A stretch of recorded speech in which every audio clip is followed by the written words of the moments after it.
Back in 2018, this is what I was mining on. It may be about $500 in a month. Life was great. Then 2018 happened. I don't know if any of y'all remember or were paying attention to cryptocurrency back then, but the price of Bitcoin crashed from $19,000 and it just crashed and it crashed. It dropped. It didn't recover until last year. Literally, it was down for 3 years. I guess 2 years, but for 3 years. At the bottom, that $500 worth of Bitcoin I mined with that computer was worth maybe $50. I think I saw it at like $70. I didn't really watch it much because it was down, and I was depressed. I wasn't depressed, but I was depressed.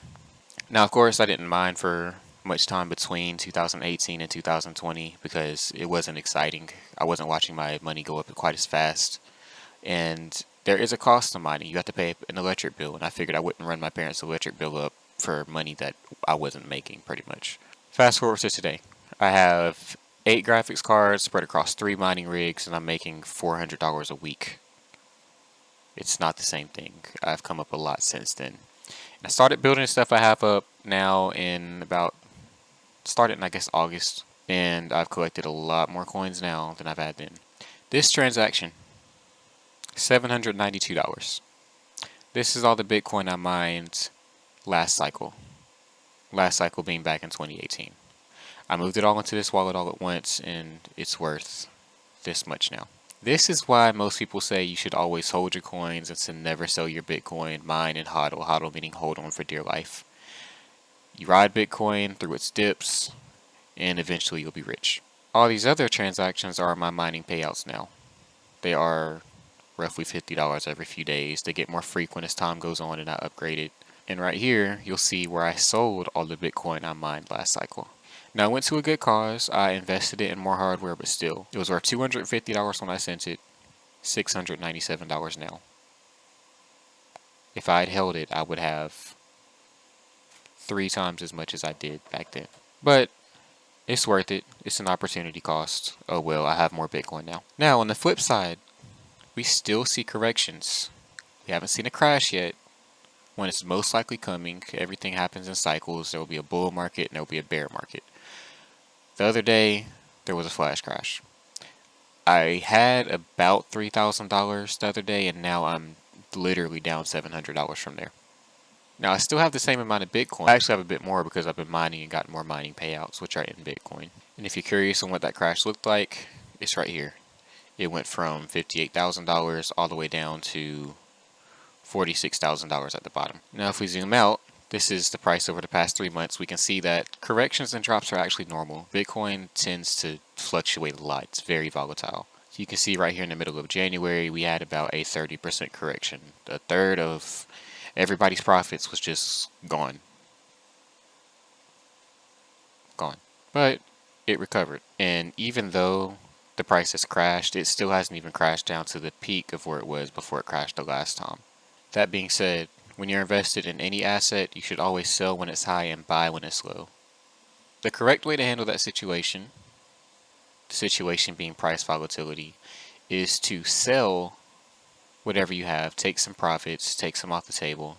Not all of it because it could still go up, but at least get your initial cost out. When you feel you've made a lot, and when you feel like the price is moving up too quickly. If you watch the markets for a while, you'll kind of get a feel for when it's overheated, when the price is going up too fast.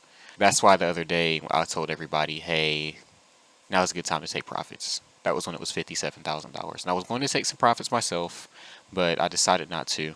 Some of y'all listened. I made a poll. 75% of y'all listened that voted. And those people that listened, they got out their initial investments. They bought Bitcoin with a certain amount of money. They took that money out, left the profits to let grow. Once you've done that, you've pretty much eliminated all of your risk because should a actual crash come, you didn't lose any money because you got out your initial investment. But if you get greedy and you hold all your money, because of course the more you hold, the more you stand to gain because it moves in percentages, you're also at risk of losing all of it even more. Like in my case, I was holding $3,000 worth of cryptocurrency. So when that little correction came, I lost $700. And I just have to take it. I guess the risk I set myself up for holding that much Bitcoin. But I'm holding for the long run. I'm not really trying to make money very quickly. I'm not really concerned about the immediate returns, if that makes sense. Now, when you're mining or investing, it's best that you think about it that way. You think about the long-term gains, not, oh my gosh, the price went up. Oh my gosh, the price went down. That's not really going to bode well for you, because you may see the price drop and then sell when it's low and then it goes back up. Great, now you lost. Or you're up super high and then you get greedy and you don't take any profits. It could crash and great, now you lost your money. Let's bring that back to mining. Your first priority is always to make back your initial investment. You're trying to make back the money you spent on the mining rig, so then you essentially have a free money printer in your house. But until you get to that point, it's very risky to hold a large amount of coins. Let's say you spend $600 on a mining rig. You don't necessarily want to hold all that money in Bitcoin. Now, it is a good idea to. It is one of the better investments lately, especially if you look at it historically over the past 10 years or even over the past year. But should someone decide that they want to sell a large amount of coins and the market goes into a panic mode and everyone starts to think of Bitcoin differently and they start to sell off, if you never sold the coins you were holding,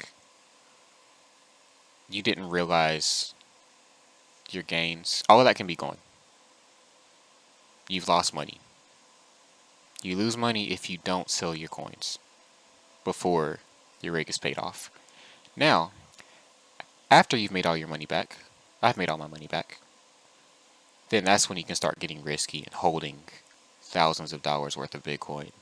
And of course, a person who holds thousands of Bitcoin, when it goes up, you make a lot more money than that person who has $8 in their Cash App and talks about how they gained or lost $1 every day. You're not the same. Not only because that Bitcoin was free, but because you have so much of it, you will see a lot more gains. And those gains are great, especially if you've made all your money, you took your initial investment out.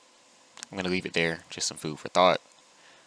Make sure y'all like and follow and share.